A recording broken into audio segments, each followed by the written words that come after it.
Presiden Prabowo Subianto mengklaim kasus keracunan MBG di sejumlah daerah hanya kurang dari 1%.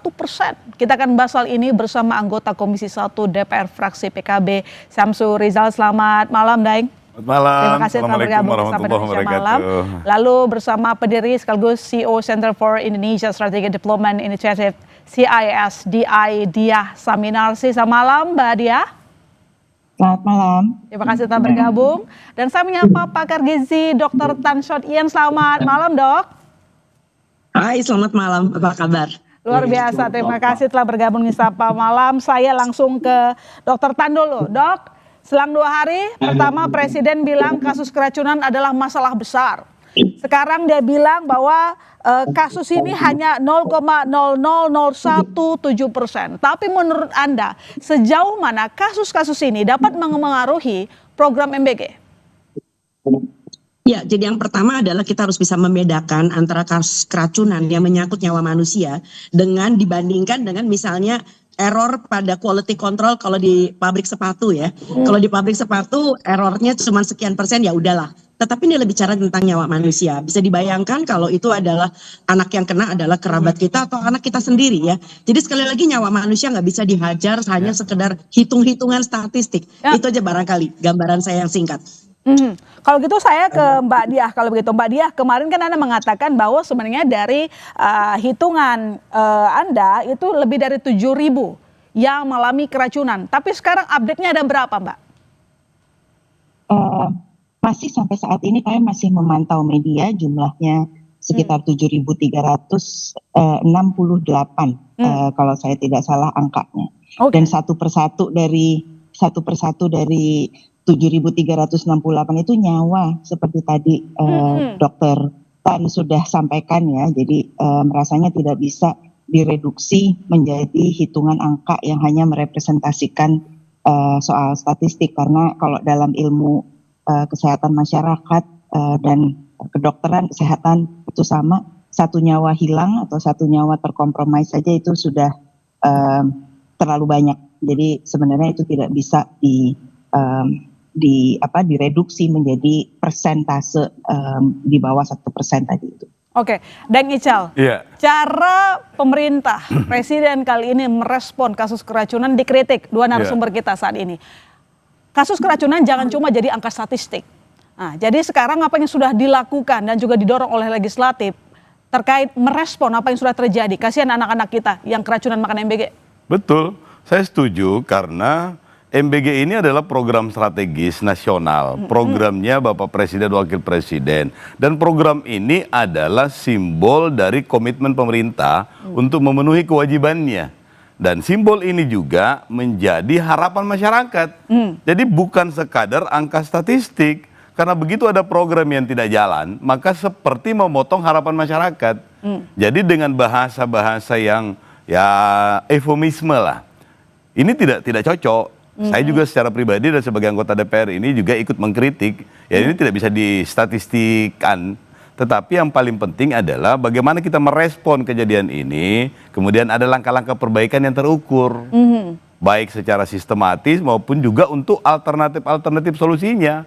Pak Presiden tadi sudah ada untuk quality controlnya itu oke. Bagaimana seorang ahli gizi dilibatkan dalam proses-proses ini juga oke. Bagaimana pola distribusinya, bagaimana penggunaan bahannya, dan ini semua SOP-nya ini yang mesti diperketat sehingga ke depannya tidak ada lagi kejadian-kejadian yang kita tidak inginkan. Karena seperti saya katakan ini adalah program strategis, tujuannya luar biasa. Mulia banget tujuannya, luar biasa. Dan ini juga adalah sekali lagi simbol dari harapan masyarakat itu untuk mengakses gizi yang lebih baik yang sama dengan yang lain. Nah kami di Komisi 1 ini aspek pertahanannya kita perhatikan betul. Bagaimana supaya 5-10 tahun ke depan anak-anak kita itu sudah terpenuhi gizinya, bukan hanya sekadar 1000 golden age-nya, tetapi mereka juga punya kesamaan sikap di bawah karena makanannya relatif sama sehingga ada rasa percaya diri yang timbul. Jadi ini bukan hanya sekadar angka-angka statistik, bukan hanya sekadar yang formalistik yang kelihatan, tetapi di balik ini banyak harapan kita supaya masyarakat itu menjadi lebih pede, menjadi lebih senasib sepenanggungan, menjadi aksesnya itu menjadi lebih sama, sehingga ke depannya pertahanan kita sebagai pertahanan semesta itu, masyarakat kita nggak ada lagi yang stunting, dan kualitas sumber daya manusia itu bisa menjadi lebih baik. Oke, sebentar. Ini program memang prioritas dari Presiden, tapi sayangnya kasus keracunan kan nggak sekali dua kali saja terjadi. Yang kemarin gongnya di Bandung ada banyak lah gitu, banyak sekali. Nah, jadi tadi Anda mengatakan bahwa memang sudah disampaikan oleh Presiden nanti akan ada melibatkan ahli gizi, kemudian mungkin nanti di dapur MBG lebih ketat. Masalahnya kenapa kok bentuknya sepertinya reaktif ya? Koreksinya terjadi setelah ada korban. Awal-awalnya emang DPR juga tidak, maksudnya memaksa begitu regulator supaya lebih hati-hati menjalankan program ini. Betul, setuju. Dan ini program termasuk dalam program yang boleh dibilang learning by doing lah. Jalan dulu, yang penting semua punya akses, nanti kita perbaiki lagi terus. Trial and error dong untuk anak-anak. Ya, itu menjadi salah satu resiko karena belum dipersiapkan dengan maksimal. Dan itu kelihatan betul bahwa baru 30 juta penerima itu pun juga masih klaim dari sekitar 70 jutaan. Berarti ini juga sambil jalan diperbaiki terus. Ya, jangan sampai cuma ngejar kuantitas maksudnya. Betul, gitu. Itu maksudnya. Oleh karena itu alternatif berikutnya itu adalah mesti ada juga diversifikasi caranya. Bukan hanya mungkin makanan jadi. Di beberapa tempat seperti di daerah perkotaan, itu berbeda dengan di daerah pinggiran, di daerah pedesaan, di pulau-pulau. Mereka luar biasa apresiasi. Tetapi di daerah perkotaan, ada orang tua yang bilang, jangan, anak saya jangan dikasih makan. Ya nggak apa-apa. Kalau memang nggak cocok, di daerah perkotaan tolong ditinjau lah. Sehingga nanti ke depannya pelaksanaan ini betul-betul bisa diterima dengan baik oleh masyarakat. Baik. Mbak Dia, ini kan kalau kita lihat nanti melibatkan ahli gizi, kemudian juga harus lulus memiliki sertifikat layak higienis sanitasi, SLHS, baru sekarang diimplementasikan. Apakah ini sudah jadi solusi? Nanti dijawab Sapa Indonesia Malam. Masih akan segera kembali, saudara. Seperti yang saya tanyakan sebelumnya, bahwa memang sudah ada sejumlah solusi yang diberikan, salah satunya harus ada ahli gizi, lalu kemudian lulus SLHS begitu. Apakah ini sudah menyentuh atau jadi solusi yang tepat, lalu kemudian mungkin apakah Anda punya data-data baru, temuan yang sebenarnya belum terbuka di publik?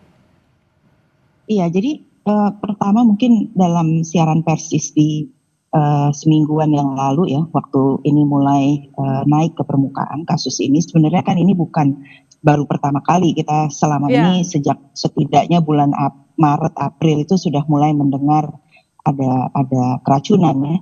Jumlahnya memang tidak banyak, tapi sekali lagi pada waktu itu pun Dr. Tan maupun saya juga sudah menyuarakan bahwa satu aja sudah terlalu banyak, apalagi sekarang. Nah, seminggu belakangan itu akumulasinya makin mengerikan.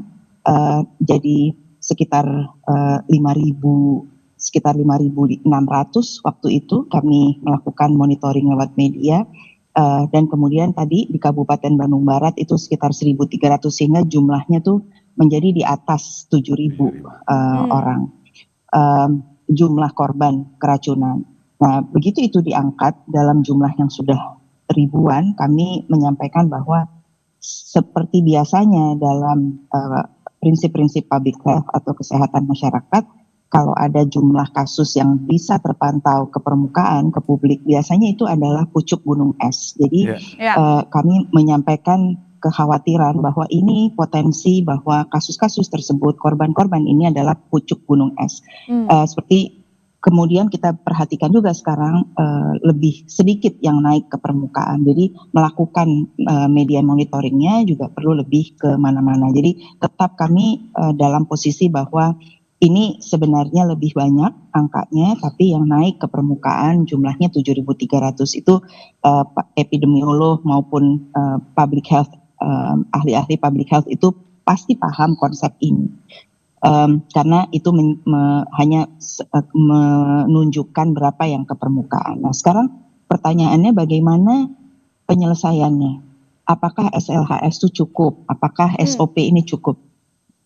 Ada dua tahapannya, ada tahap operasional, ada tingkatan operasional, ada tingkatan kebijakan. Yang kami harapkan sekarang adalah tingkatan kebijakan di mana dijelaskan khusus atau secara mendetail juga apa-apa indikator-indikator apa yang harusnya ada. Jadi perencanaan, lokasinya mau menentukan di mana dulu, berdasarkan kriteria, apakah mau di 3T dulu, atau mau diambil percontohan beberapa lokasi-lokasi yang 3T, yang tidak 3T, Mbak Diah, yang semi urban dengan yang perkotaan. Mbak Diah, maaf saya potong. Jadi artinya kalau berdasarkan penjelasan Anda, program MBG ini dievaluasi dulu begitu, baru dijalankan lagi. Ya, jadi kami mendorong agar program ini dihentikan sementara sampai keluar level kebijakan aturan di tingkat kebijakan atau perpres yang mengatur semua hal yang penting-penting supaya tidak ada lagi korban. Pertama, kalau kita berangkat dari jumlah korban sekarang, dan apa-apa saja yang harus dikerjakan. SLHS adalah konsekuensi logis dari apa-apa saja yang harus disiapkan, mekanisme apa yang harus ada. SLHS itu konsekuensi logisnya, bentuk bendanya. Tapi apa yang harus ada di tingkat kebijakan harus dibunyikan dulu di tingkat perpres, baru kemudian bisa diturunkan ke level operasional. Menurut kami begitu. Oke, baik, saya ke Dr. Tan. Presiden kan juga mengatakan dapur MBG wajib sediakan alat uji makanan. Apakah ini sudah menyentuh hal dasar? Karena kemarin waktu Anda di DPR begitu vokal mengkritik menunya yang bahkan nggak bergizi untuk anak-anak. Ya, jadi masalah-masalah makanan beracun ini kan sebetulnya bukan tentang apa yang terjadi di dapur. Ya, di dapur itu barangkali salah satu bagian gitu loh. Tetapi perjalanan dari dapur menuju ke penerima manfaat itu jaraknya begitu panjang, dan tolong diingat bahwa begitu makanan selesai diproduksi itu tidak langsung dikonsumsi. Nah, ini menyebabkan kenapa terjadinya suhu kritis 6 sampai 5 sampai 60 derajat, dan itu menyebabkan kenapa bakteri itu mudah tumbuh. Itu satu. Dan yang kedua yang lebih penting adalah betul loh di dapur-dapur SPTG itu ada ahli gizi, jangan salah, ada ahli gizinya, nggak perlu ditambah, nggak perlu dipertanyakan. Tetapi seorang ahli gizi mengurus 3.000 porsi, wow, itu nggak masuk akal sama sekali gitu ya. Jadi perlu dipertanyakan juga, bukan cuma sekedar laik tidaknya seorang ahli gizi yang notabene masih muda harus mempunyai tanggung jawab sebesar itu yang barangkali sebelumnya belum pernah bekerja di tempat lain. Ya, jadi ini adalah suatu penerapan HACCP yang memang harus betul-betul diawasi. Dan sekali lagi, ini bukan tentang bicara tentang keluarnya surat izin mengemudi ya, lalu kemudian diburu-buru supaya SLHS itu keluar, izinnya keluar. Tetapi tentang bagaimana kalau sudah punya izin, lalu pelaksanaannya, asumsinya apakah betul-betul sesuai dengan apa yang diminta oleh surat kelaikan tersebut. Kembali pada Anda. Ya, jadi apa faktor dasar yang harusnya segera diperbaiki oleh pemerintah terkait dengan program ini? Jadi kalau menurut hemat saya betul seperti kata Bu Diah tadi, bahwa dapur-dapur yang memang sudah bermasalah, ayo kita berhentiin dulu deh. Kalau perlu dilakukan simulasi, jadi jangan langsung gegap gempita lalu kemudian yuk kita mulai lagi dengan adanya secari kertas izin gitu ya. Tetapi kita simulasikan dulu bagaimana orang-orang kita terbiasa menggunakan perangkat seperti kayak penutup kepala, lalu kemudian sarung tangan ya. Ngomong soal sarung tangan aja menarik. Kenapa orang Indonesia pakai sarung tangan? Dia takut tangannya kotor, padahal tidak gitu loh ya. Tujuannya adalah supaya tangannya tidak mengkontaminasi makanan yang sedang diolah. Ya, jadi ini kan menarik sekali gitu loh. Kembali pada Anda. Jadi menurut Dr. Tan, saya minta jawaban singkatnya adalah minta berhenti dulu sejumlah dapur yang bermasalah, atau seperti Mbak Diah tadi, bahwa berhenti dulu program MBG-nya, evaluasi dulu, baru kita jalankan lagi. Dr. Tan di mana? Ya, kita lihat aja dengan ke depan. Ya, kalau saya lebih cenderung untuk dapur-dapur yang sudah bermasalah dan potensial bermasalah. Jadi itu sebabnya kenapa supervisi monitoring itu harus penting. Ya, jadi kita lihat mana yang potensial bermasalah dan mana yang bermasalah. Yang udah bagus, yuk kita teruskan dengan menambahkan efek supervisi dan monitoring serta evaluasi. Itu tidak boleh lupa. Deng Ical, ini banjir kritik mulai dari dapur sampai kebijakannya sih dari atas dianggap salah, supervisinya kurang. Jadi kemana legislatif harusnya kan bisa mengawasi ini? Sampai level dari grassroots sampai di atas kritiknya banyak sekali. Nah itu. Saya di lapangan udah beberapa kali ngumpulin semuanya. Pola koordinasi antar instansi, bagaimana kontribusi dinas pendidikan di daerah, badan gizi di daerah, dinas ketahanan pangan, bahkan sudah disupport oleh TNI, Polri, ASN semuanya. Temuannya gimana? Artinya pola koordinasi itu masih lemah. Oh, tidak ada koordinasi. Ada koordinasi, tetapi kan koordinasi kalau tanpa didukung oleh SOP yang pas, yang cocok, maka pasti akan lambat. Dan kalau ada kejadian-kejadian seperti ini, maka Dinas Kesehatan agak lambat responnya pasti, karena tidak memiliki SOP. Jadi kejadian ini menjadi pelajaran sehingga SOP antar kementerian, antar kabupaten kota, OPD di kabupaten kota dan di provinsi itu mesti sudah ada SOP-nya. Dan ini yang kita minta supaya SPPG-nya itu juga melakukan koordinasi yang lebih detail. Sudah ada siapa melakukan apa, khusus untuk pelaksanaannya ini. Dan saya setuju kalau Dr. Tan dengan Mbak Dia tadi itu ada saran-saran perbaikan itu, tetapi lebih sektoral. Jadi Dr. Tan menyarankan tadi itu, ya paling tidak itu ditinjau kembali dapurnya. Apa benar ini hanya human error? Apa benar karena sarung tangan sehingga lebih cepat tumbuh bakteri dan lain-lain? Jangan-jangan nanti ada SOP yang berubah. Ada SOP yang tidak dilaksanakan. Nah ini yang penting, sehingga ke depannya saya sendiri secara pribadi sudah menyarankan, ini bentuklah badan pengawas di tingkat lokal, di tingkat provinsi, bahkan di tingkat nasional. Badan pengawas inilah nanti juga itu yang akan memberikan saran-saran, yang akan menerima keluhan dari masyarakat, dan itu bisa dipertanggungjawabkan. Semacam yayasan lembaga konsumen yang melaksanakan perlindungan konsumen. Tetapi tujuan... Kan tim investigasi katanya mau dibentuk tuh. Iya, termasuk tim investigasi ini juga, kalau sifatnya parsial semuanya, jadi pemadam kebakaran, itu menjadi tidak sistematis, dan responnya juga menjadi tidak terukur. Oleh karena itu bisa dipermanenkan dalam bentuk kelembagaannya itu mungkin menjadi lembaga kuasi publik. Perwakilan publik yang ada di situ, semacam komisioner itu yang mungkin profesional secara dibentuk seleksinya, sehingga kita berharap rekomendasi-rekomendasinya itu menjadi lebih terukur dan menjadi lebih sustain. Nah, itu yang kita butuhkan. Kenapa? Karena tujuan program ini sangat bagus dan semua orang pasti mendukung kalau tahu tujuannya. Ya, programnya bagus, dananya juga besar soalnya. Tahun 2026 juga anggarannya gede banget gitu kan. Gede. Baik, saya ke Mbak Dia. Mbak Dia, dari total 9 ribuan SPPG, puluhan itu bermasalah. Mungkin sekitar 79 dapur. Tapi apakah Anda memiliki data yang lain, apakah melebihi itu misalnya? Bermasalahnya juga apakah hanya dilihat dari keracunan atau tidak. Kepatuhan, kalau tadi Dr. Tan bicara bahwa ada prosedur untuk memproduksi, dari rantai produksinya jelas, dari mulai makanan saya dimasak hingga makanan dikirim. Apakah betul ada SOP yang sudah benar tentang itu? Ini masalah SOP kita bisa bilang dengan apa ya, dengan cukup ringan gitu. Ya, ikutin aja SOP. Tapi SOP itu juga harus mengacu kepada hal tertentu kan. Makanya yang didorong oleh CISBI adalah aturan besarnya. Karena kalau kita kayak di kantor lah, ada peraturan ada peraturan perusahaannya, lalu kemudian diterjemahkan kepada SOP. Nah, sekarang apa nih yang bisa kita pakai untuk dia ekuivalen dengan peraturan tersebut yang kita biasa hadapi sehari-hari, sehingga SOP-nya pun seragam. Semua di seluruh SPPG mempunyai SOP yang seragam. Kalau menurut saya akan sulit menjawab pertanyaan seperti tadi, Mbak, karena kriteria monitoringnya juga belum ditetapkan. Apa yang mau dimonitor dari setiap pos rantai produksi tersebut? Kriterianya juga harus ada. Karena itu yang akan berhubungan dengan penilaian kelayakan terhadap SPPG tersebut gitu, kepada 1 atau 10 atau 1000 SPPG. Kan itu akan berhubungan dengan indikator-indikator yang sudah ditetapkan sebelumnya. Dr. Tan, tahun depan program MBG dipastikan mendapatkan anggaran dana yang fantastis, sangat jumbo peningkatannya begitu. Harapan kita jangan sampai terjadi hal-hal seperti saat ini.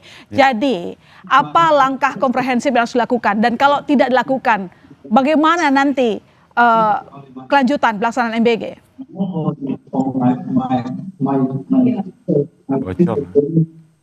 Dr. Tan? Ya, saya akan lebih menganjurkan supaya anggaran yang fantastis itu coba kita arahkan kepada wilayah-wilayah yang sama sekali belum mendapatkan jamahan dari MBG dan sebetulnya membutuhkan. Seperti misalnya wilayah, ya halo, apakah suara saya terdengar? Terdengar.